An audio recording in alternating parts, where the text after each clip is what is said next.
Welcome to my 30-minute introduction on adding next best action to personalized interactions for your known customers. My name is Stephen Pinchuk, and I'm a founder of Profit Optimization Strategies. Next best action is the cornerstone of a digital strategy that has omni-channel capabilities. In other words, the ability to have one-to-one customer-triggered interactions with each customer individually, which are personalized to that customer. Without next best action, you can't really have a complete digital strategy.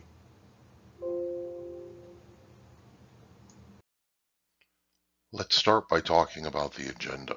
First, there'll be a brief introduction to make sure you understand the areas that we're going to be talking about, kind of explain what we're going to tell you before we tell you. Then we're going to talk about customer expectations. We need to very seriously discuss what customers are expecting and the fact that they want a mutually beneficial relationship now, and companies simply have not been doing that. We all know what a mutually beneficial relationship is, and we've been treating them like tactical targets. Then we're going to talk about what does next best action do, how's it going to work with the existing marketing tools, the campaigns that are being used now, and to what extent can it replace some things or add extra value. How does it do this? What's the process in next best action? What makes it so unique? What makes it triggered by customer actions and individualized for each customer? We'll go over a couple of case studies showing where MBA was implemented and the results. And then at the end, I'm going to go over a brief explanation of a YouTube channel I have with some additional videos that you can watch if you're interested in more information. First, this is not vaporware. There are two areas in this that are a new approach to optimizing customer relationships, and these can be combined to optimize all customer interactions. We're going to focus in this introduction presentation on the first area, called Next Best Action. That's the way to get the customized, customer-triggered one-to-one interactions with the customer. We'll explain more of that in a moment. In the presentation, we're only going to introduce and briefly talk about the second concept area called Cognitive Customer-Centric Interactions, or C-cubed-I. The C-cubed-I is explained in more detail in later presentations. So next best action. It's a technique for creating customer-triggered, personalized interactions for known customers. The interactions are based on each individual customer's behavior, needs, and their timing. So it's personalized to the time the customer needs that interaction, and the interaction is at the level of showing the personalization to that customer. MBA is currently in operation globally at many leading banks, insurance and telecom, and some retail companies, and it handles thousands of real-time interactions per second. This is not vaporware. This works. This can work for your company. It's only a matter of deciding that it's time to create customer-triggered personalized interactions and stop doing marketing campaigns. Cognitive customer-centric interaction, C-cubed-I, is a concept. Once you have next best action doing personalized customer-triggered interactions and you still have your campaigns, C-cubed-I will optimize the selection of the actions and how personalized and what their timing will be for each customer based on the available data and analytics for that customer. So it takes all of this and it decides every time you interact with a customer, what level of personalization and timing should you use, and what analytics do you have to guide that. C-cubed-I works with next best action, and it arbitrates or decides which action a customer should get at any given time, and C-cubed-I can be added to next best action after you've implemented next best action. So with that introduction, let's go next to what the customers are expecting. We need to understand the expectations of our customers today in order to understand what we need to do and how we need to do it. You are competing with everyone for a customer relationship. we need to remember again what a relationship is like with a human being. And that's not about targeting someone with tactical actions or offers. A relationship is based on getting the timing right and getting the messaging right. If I send a interaction to a person in a real relationship and it's too early or too late, it doesn't work right. It doesn't feel right. It doesn't feel real. If the level that I interact with them is not personalized and doesn't recognize who they are as an individual or what they may have just done, it's also not going to work. So we need to keep the timing and the level of personalization in mind when we talk about creating a relationship. We need to also understand that to the customer, you're one company. And unfortunately, in many cases, we have different parts of the company with different analytics, different strategies, all interacting with that customer differently. It doesn't make the customer feel like the company understands them as an individual. So next best action will also start changing this perception by making the company react in one analytical way to each customer. Today's customers want a strategic, meaningful relationship with the company. They don't want to keep getting targeted with just tactical offers or actions being pushed at them that are not personalized. Customers expect this relationship because they're already getting it in Amazon and Google. Don't tell me that in your country or in your industry this doesn't matter. It's a flat earth now. Almost everyone is getting this kind of interaction online with some of these giants, and they're expecting and wondering why you can't treat them the same way. So remember, the most important thing in your company is your customer. The last best experience they had is the minimum experience they expect everywhere, and that creates the need to build these relationships with your customers using personalized next best action interactions and eventually optimize with C-cubed-I. Customers want it their way or they're going to leave to find it their way. They vote with their feet. They vote with their wallets. Customers want a beneficial relationship, but they want it mutual, not to be targeted again. I cannot stress that enough. That's why customers will not share information. They only get more unpersonal, impersonal targeting campaigns, and they draw back from that. So, can you predict what the customer wants and give it to them when they want and when and how they want it? Do you know what your customers want? Can you consistently give them what they want anytime or anywhere? Well, to do that, you have to find the customer. You have to know the customer. You have to let them choose. You have to excite them. You have to educate and grow with them. All of these at a level of personalization showing your timing is right and your messaging is personal. You need to respect their time and their privacy and don't send them spam. If they start getting spam or impersonal messages or messages at the wrong time, they're going to stop sharing information and you're not building a relationship with them. If you don't do this right, they may just leave you or ignore you until they want something. So once you break this relationship, it's going to cost a lot to rebuild it if they let you. And with the cost of acquiring a new customer, you need to do everything possible to maintain and build that relationship. That means the timing must be right, the personalization must be there, and you need to stop sending them things they consider spam or that don't apply to them. We've all been in that situation. We've all felt like someone's just throwing stuff against a wall and seeing what sticks and doesn't care about us as an individual. This has to stop. Next, what does next best action do? How does it get across and get over these hurdles?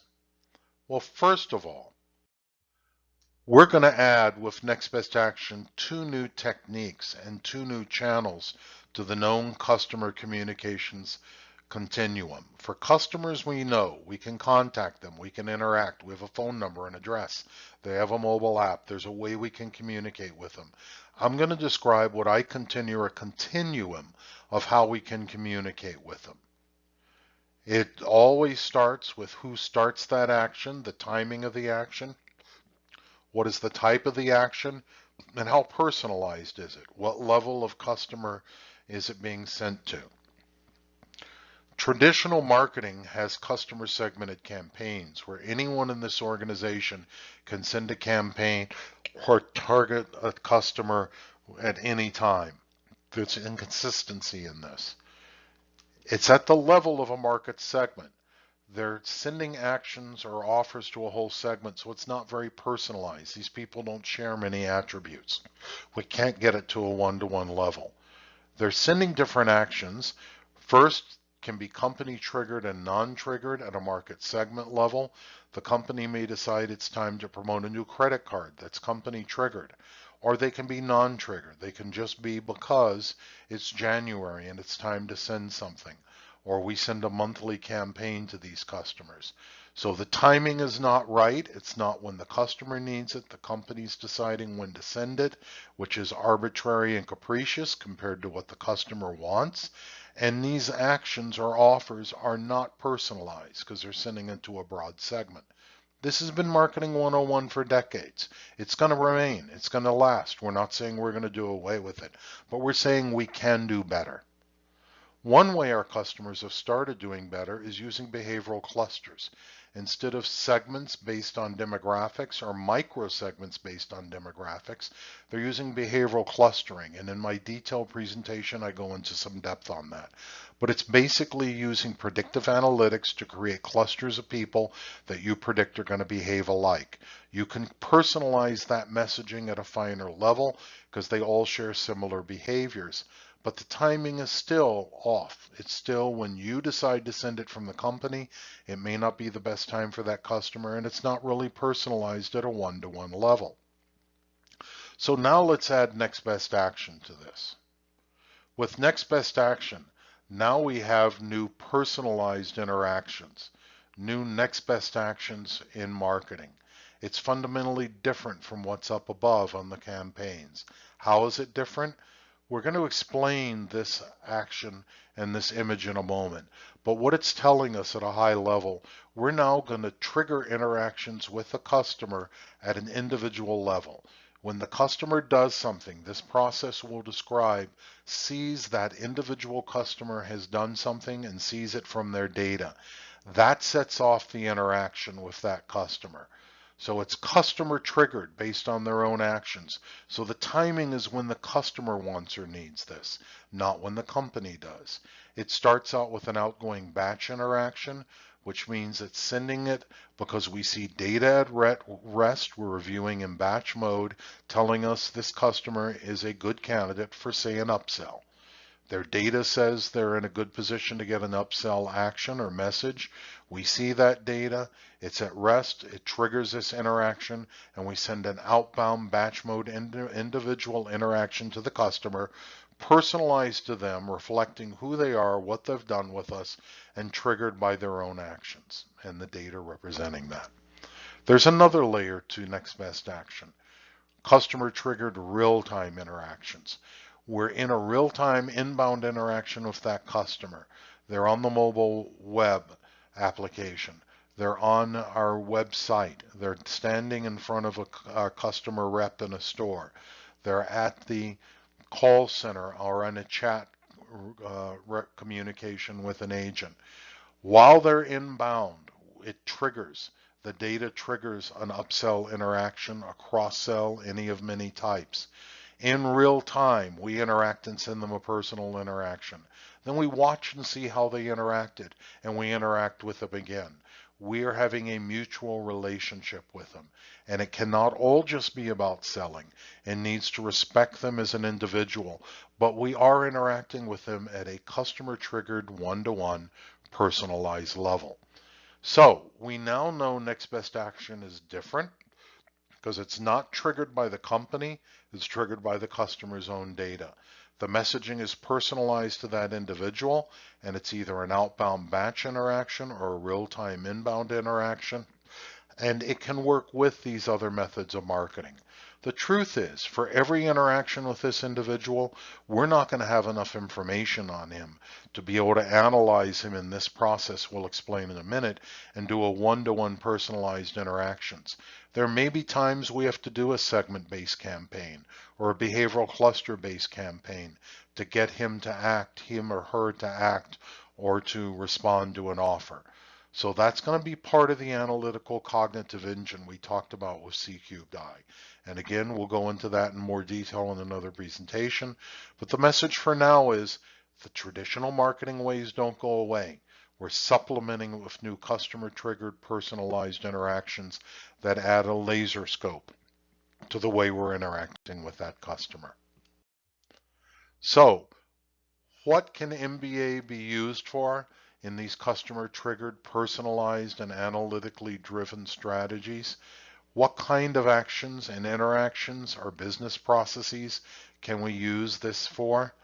We can have triggers and analytics for acquisition, for acquiring new customers, for retaining them when we think there's a churn risk, for upsell and cross-sell, for when they've passed a certain location. A beacon can signal that they're in a location and we should send them a certain offer. For loyalty, their frequency or their recency has changed. For pricing, we think that they may not buy from us and we want to give them a price break to bring back the relationship. For personalization, we just want to personalize the interactions with them. For recommendations, we want to know what the next thing is we should offer that customer when he interacts with us. So in this case, we want to have a list of next best actions waiting for them. And this can help call center or agent optimization because when they interact with a customer, they're given a list like decision support of what that customer should be offered next or what action should be taken. All of these can be different use cases. A company can have dozens or hundreds of them, each of them interacting individually with that customer. The results of this can be increasing profitability by increasing revenue, lowering cost, or starting to nurture the lifetime value of a customer. We can optimize what happens in the call center by putting analytics and next best action into the screen of the agent. We can optimize the experience for the customer or the employee where they're getting personalized, timely interaction. We can assure the brand promise by looking and treating that customer as an individual, a valuable individual. We can make sure the customer is taking the right next step by sending them an action, directing them in that area. We can simplify and streamline processes by personalizing them and making them triggered at the customer level. And we can capture and analyze customer interactions and have an ongoing process of optimizing them. So the process we're describing is applied one use case at a time for one different type of triggered event at a time. And the analytics for that type of event and use case are individually built. How does next best action do this? A use case is developed for each next best action decision process. A use case starts with triggered data.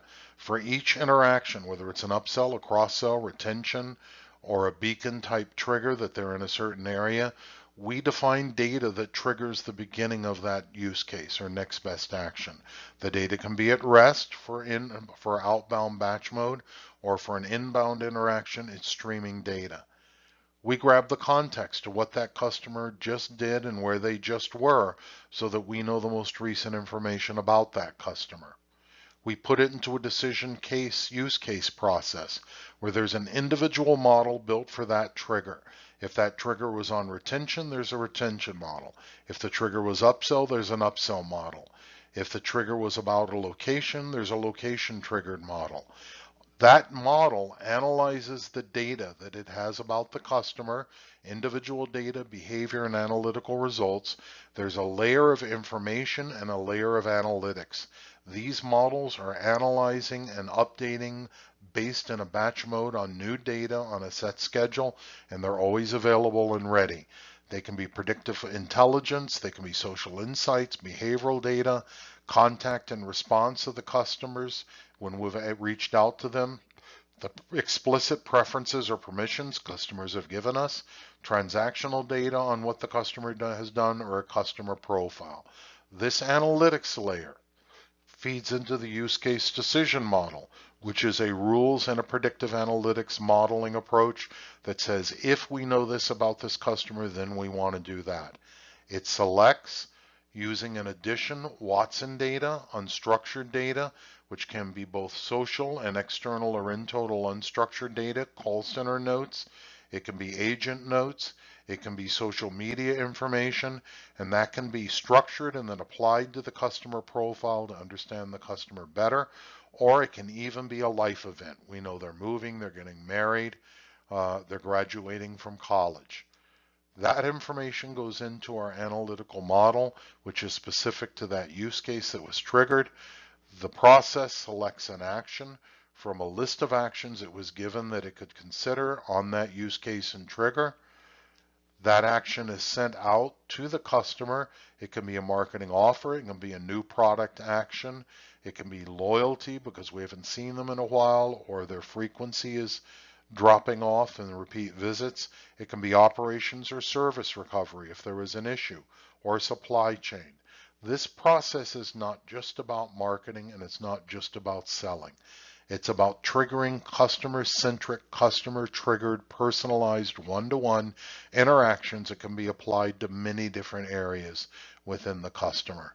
Then we see how the customer responded to what we offered them, and there's a cognitive feedback loop that goes into the models and understands for machine learnings and artificial intelligence and gets smarter for the next time it interacts with that customer or another customer in that particular use case.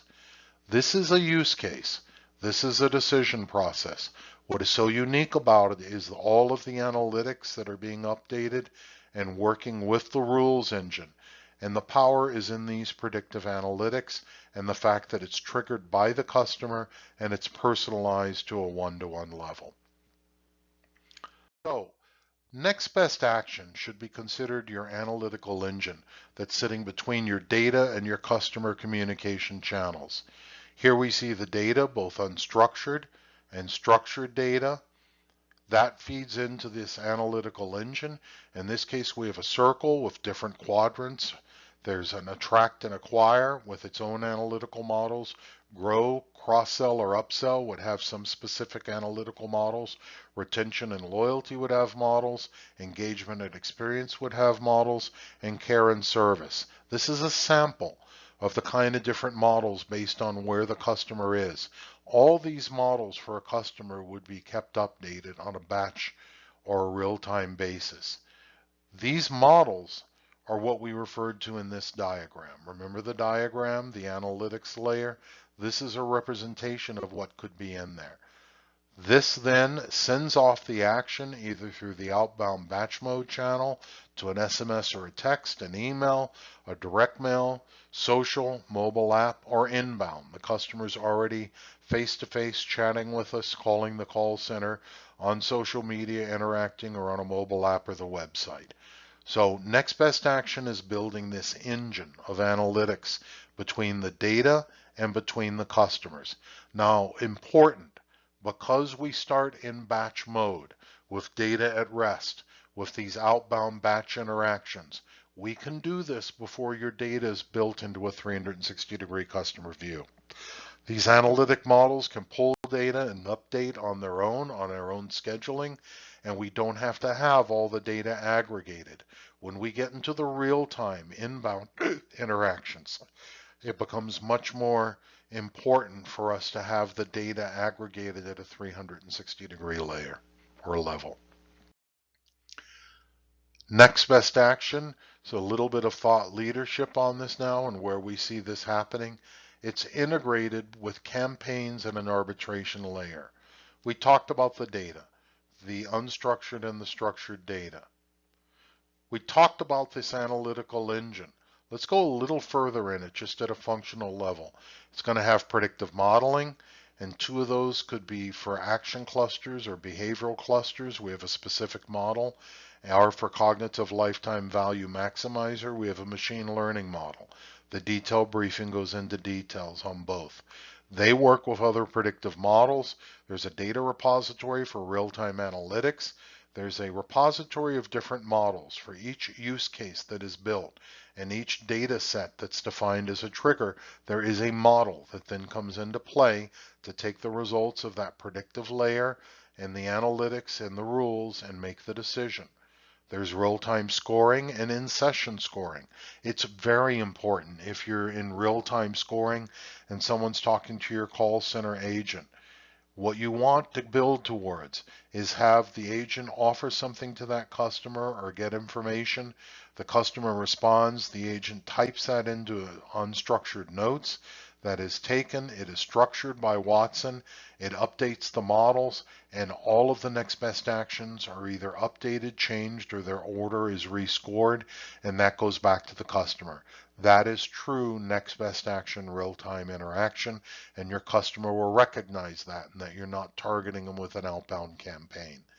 There's a reporting layer in here to get reporting out of how the models have done and what the different actions have been. And there's an integration bus that ties all of this together and moves the data between the different areas. This is not an architectural diagram. This is a functional diagram for a marketing or a business person to explain what goes on in that engine. But remember, when we built the customer continuum, there were campaigns running alongside the engine. We know there are still going to be campaigns. You may be using Adobe, you may be using SaaS, you may be using a number of different programs. Those are going to keep running. We have to have a way now of integrating what's coming out of next best action and what's coming out of the campaigns. That's a C-cubed-I or an arbitration layer. It's a layer that's taking the campaigns that want to go to your customer and the one-to-one interactions that are triggered off data, arbitrating and deciding what should go to the customer in what order and what channel, omni-channel. And then they're sent out to either the outbound interactions or to the inbound interaction channels. This is the thought leadership of putting the arbitration layer in here and understanding what C-cubed-I could be. And again, there's a whole nother briefing on that that goes into much more detail. For now, we're more interested in how these one-to-one customer triggered interactions can be built along many different use cases and implemented in a strategic roadmap. So, cognitive customer-centric interactions is a concept that optimizes the selection of all customer actions for both known and unknown customers. We'll learn about this in the detailed YouTube presentation, or you can contact me. There are some early C-cubed-I functions built just using rules engine, and those are called arbitration, and those are needed, but they're not C-cubed-I. C-cubed-I will add predictive and prescriptive analytics, artificial intelligence, cognitive processing, and real-time optimization for each action for each customer from the perspective of that customer to create a mature C-cubed-I offering. So a customer will get the most analytically precise and personalized interaction at any point, whether it is going to be MBA, a behavioral cluster, or a marketing campaign. Each interaction with the customer is going to be optimized based on the data and analytics we know for that customer and that interaction, the relevance of the action to the customer at that time. The goal is not tactical sales targeting, it's lifetime value and making sure we give as much of a personalized analytical interaction to a customer as we can with each interaction. So let's look next at a couple of quick use cases to show you how well this works. There's a large UK healthcare pharmacy company called Boots. It's very similar to a Walgreens or a CVS in the United States. They put it in place, next best action, to choose the best offers for customers. 2/3 of the female population in the UK is part of their loyalty program. They were having problems with inefficient cross-channel execution. Website, email, kiosk, direct mail weren't coordinated. The customers were perplexed and felt like they had no relationship. There was an inability to deliver relevant and personalized offers. They implemented next best action using the behavioral analytics to change their approach to marketing. It wasn't spray and pray or batch and blast any longer. It was understanding that customer with new insights and propensity to buy models and sending them special offers and actions and discounts that were targeted to them. It was more personalized and more consistent experience across channels and across the stores. So what were the results? 400% increase in incremental sales to these loyalty card members who had received a personalized offer. Can you imagine having a 400% increase in your offers? 70% increase in volume of tailored offers given. With next best action, once one of these use cases is built, the customer data and the models are built, it's going to keep running until you turn it off. Unlike a campaign, which you've got to set up and run at set intervals and takes time and cost. So you're going to get more personalized actions out at a lower cost. And the more use cases you build, the more personalization you're putting in place forever. This all created a marked improvement in customer satisfaction ranking versus their competitors. Another important use case or business case as an example is Optum, which is part of United Health. Optum used next best action for many areas and found one of the biggest benefits was call center optimization. Their business challenge was they had an engagement model that different businesses and lines of business were each individually contacting the customer. The customer was overwhelmed with disjointed offers and costly engagement and a bad experience. Kind of shown in the model down here where they're getting targeted with multiple different approaches from different parts of the company, and they're very perplexed because each one seems to view them differently. There's not a holistic or consistent view of them by the company. What they did by implementing next best action is they arrived at this type of approach where the customer was getting the right offer at the right time and a consistency between the offers. When they implemented next best action, they started getting real-time scoring that generated predictions, real-time offer management, and told them how to optimize the targeting of their customers to reduce costs and increase customer satisfaction. Predictive analytics, predicting the behavior of the customer, decision management, converting these predictive models into scores where they could personalize and customer trigger actions, arbitration between campaigns and actions to identify the best approach for each customer, and the customers could be classified and recommendations generated based on opportunities for retention, upsell, cross-sell, all the use cases and triggers that we spoke about. So what were the results? A 57% increase in offer acceptance once this proposition was put in place. They reduced their costs because, as we've said before, once you create a use case with next best action, it's going to keep working and it's going to identify each and every customer that qualifies by that data trigger to have that use case run, and it's going to run it automatically, and there's no additional cost like a campaign in setting it up and running it. And it helped to optimize utilization of their services and their medical expense and personalized services because it put the right offer to the right customer at the right time, and there was no effort being used that was basically just confusing the customer. In summary, let's summarize the message. The overall message is that personalization requires that you have the capabilities to establish an active and a mutually beneficial two-way interactive communication with your customers based on mutual respect with each individual customer. It's based on the timing of your actions. The timing has to be just right, not too early, not too late. It's when the customer needs that action, not when you want to send it. And the level of personalization. It needs to be personalized to the level of that customer and understand what they have just done. If your timing's off, if your personalization's off, the customer is going to understand that. And just like a relationship with a person, in a friendship, it's not going to work. It's not going to be a close relationship. So the question is, can you accomplish this today with your current customer engagement techniques? Thank you very much. I also want to point out, we've not talked about one piece of software, the name of any software in this. This whole briefing is about functionalities. This has been a briefing that's been targeted for the business users or the CMO to understand the benefits of this new way of doing customer engagement that's triggered by the customer and is personalized to what the customer wants to hear or see. Thank you. My information is below.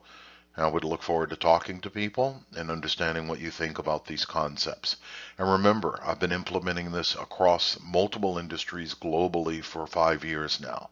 So I do not understand an industry that would think that this could not be implemented for them. It needs to be customized and the journey needs to be mapped out, but these capabilities will apply with any customer-centric organization. Thank you.